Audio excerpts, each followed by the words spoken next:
well, we have a final preview. Let's see what this looks like. Should be interesting.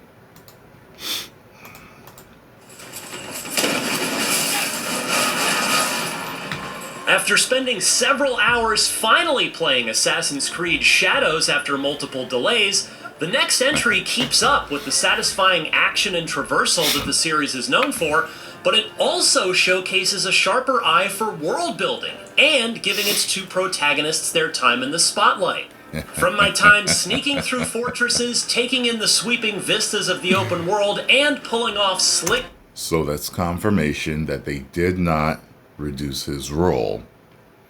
So, Yasuke fans, you got everything you wanted. Yatsute!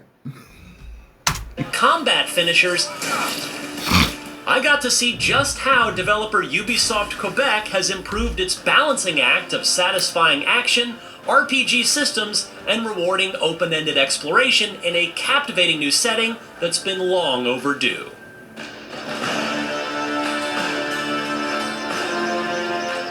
Since Assassin's Creed Origins in 2017, the series has stayed comfortably within the realm of the open-world RPG, offering an expanded scope and narrative decisions to alter the course of the story.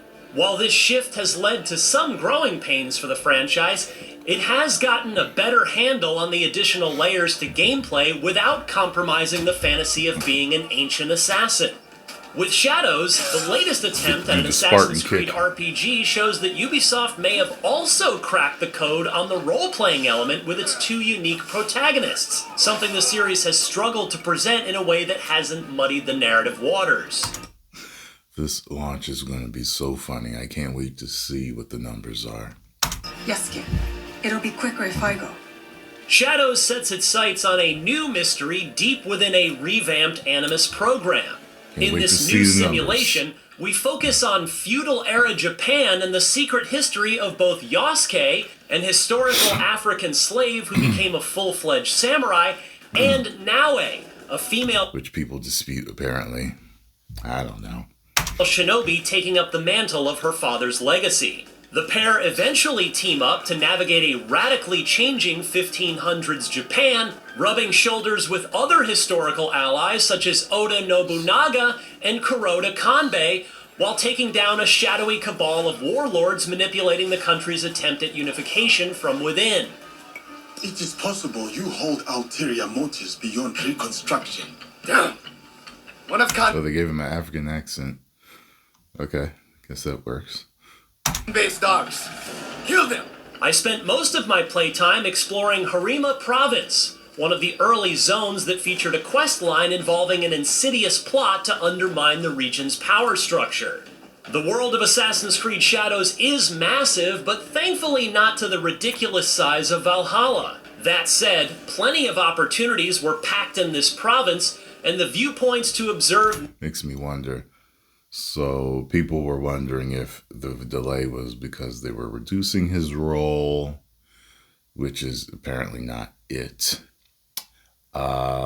Maybe they were taking certain other DEI, ESG things out, like sexuality stuff, maybe certain offensive things that they had in there, maybe the rap music,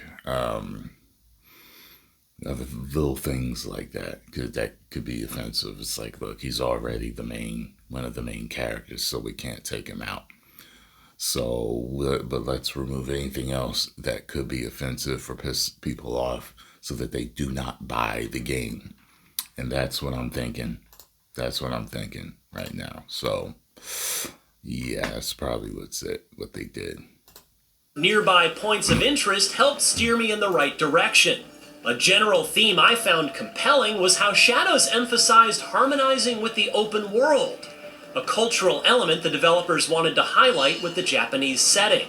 For all those we care about. This theme also extends to the side activities and how the world changes over time with shifting seasons that alter the terrain. Shadows ditches the need for hunting, and instead, you can find and draw rare wildlife found in the wild. It was an odd activity at first, but I found them endearing and a relaxing change of pace. I soon found myself being taken in by how atmospheric and thoughtful the setting was. That was worth the wait. Shadows also emphasizes the dynamic between the two protagonists and their agency within the world after bonding over being outcasts within the country. Oh. I really enjoyed their dynamic within the story, and they play well with each other during cutscenes. Yasuke is a gentle giant and wise samurai enforcer who offers some poignant insights while learning about Japanese culture. The reigns will continue in a different form. Another battle, same war. Naoe's growth into an assassin with a heavy legacy to uphold shows an early look at the dramatic highs of the main story.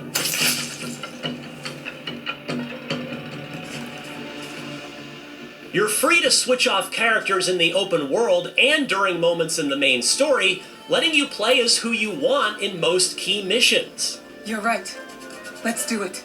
But in an interesting addition, you also have the option of playing in canon mode, which presents a defined story without major narrative choices, which was added after developers saw how many fans were debating what the definitive story was for Valhalla and Odyssey. Okay, it's for that. I was about to say.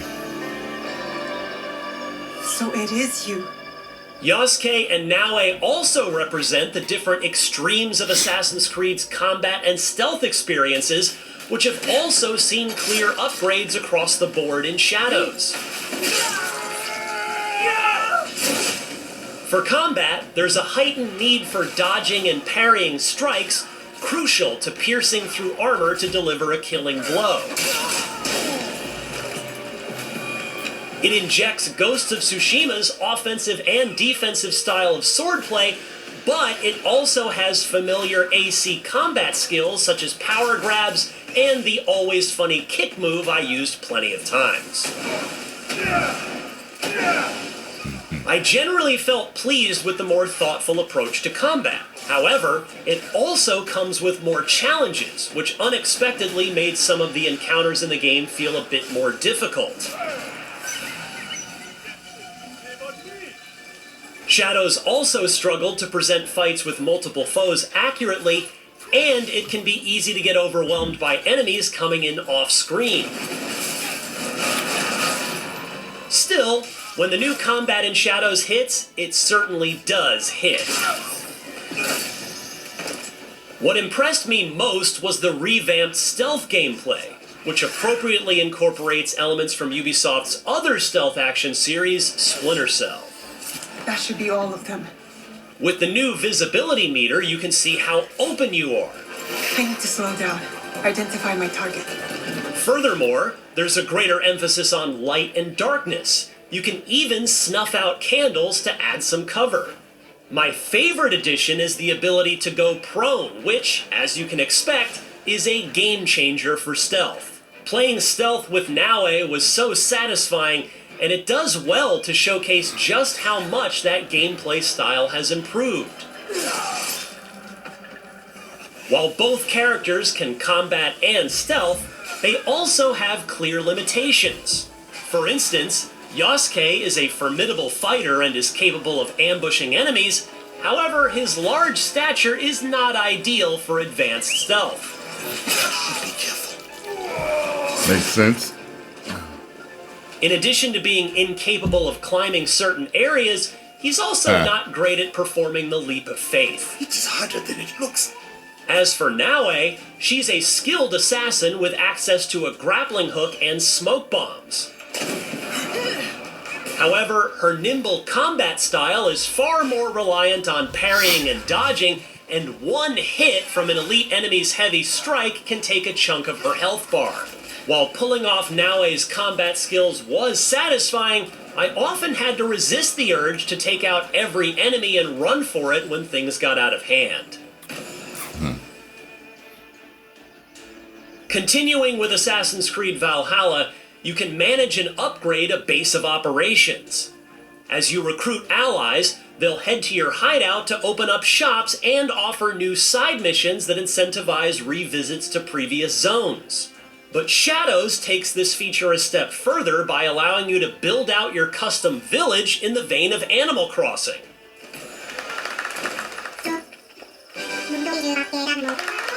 The Town Builder mode offers plenty of options to add necessities and some personal touches to the hideout.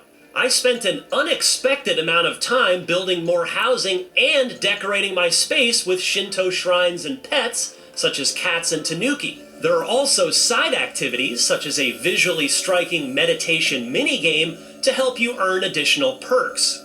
It's an unexpectedly cozy side activity for an AC game, and I was quickly taken in by how satisfying it was to walk around a massive village I had made in a reasonably short time. So far, Assassin's Creed Shadows is shaping up to be a solid follow-up to Ubisoft's ambitious Valhalla.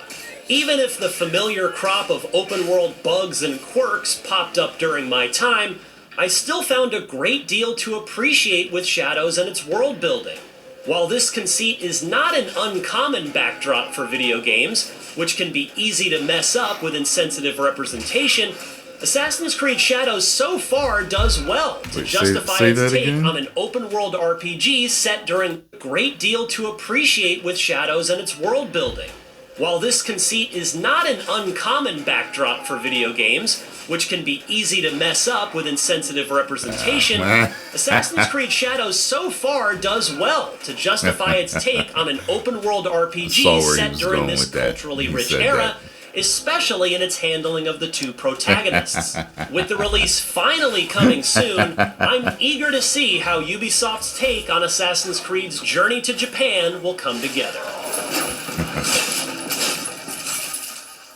For more on the latest upcoming games during this busy opening of 2025, check out our final preview of Civilization 7. And not interested. Yeah, I know it's woked up, DEI'd up, and it just doesn't seem special to me. You know what I'm saying? You know, sometimes you'll see something, it's like, they did something to it. But you're like, it still looks great. This doesn't look great. It doesn't look special to me. It looks like an average, maybe good time game, but not interested. But you let me know, are you interested? Are you?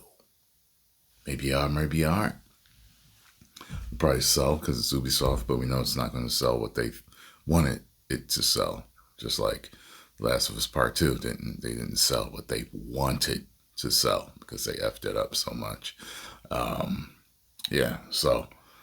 And like a lot of other games, I keep getting it wrong. Is it Condor? Not Condor. I called it Condor before, right? It's not Commando. It's not Condor. It's, I keep forgetting. It's a C something. Commodore. No, it's Condor. Maybe it was Condor. I don't know. Anyway. These studios are finding out. They effing around and finding out. But hey, we'll just have to see how it performs because fans, especially fans in Japan, ain't playing no more. They already let you know how they felt over there. People let you know how they felt over here. They wanted 2 Japanese protagonists in Japan. Didn't give that to them. Oh well. Read them and weep. Made your bed, now you gotta sleep in it. 10 million subscribers. Woo!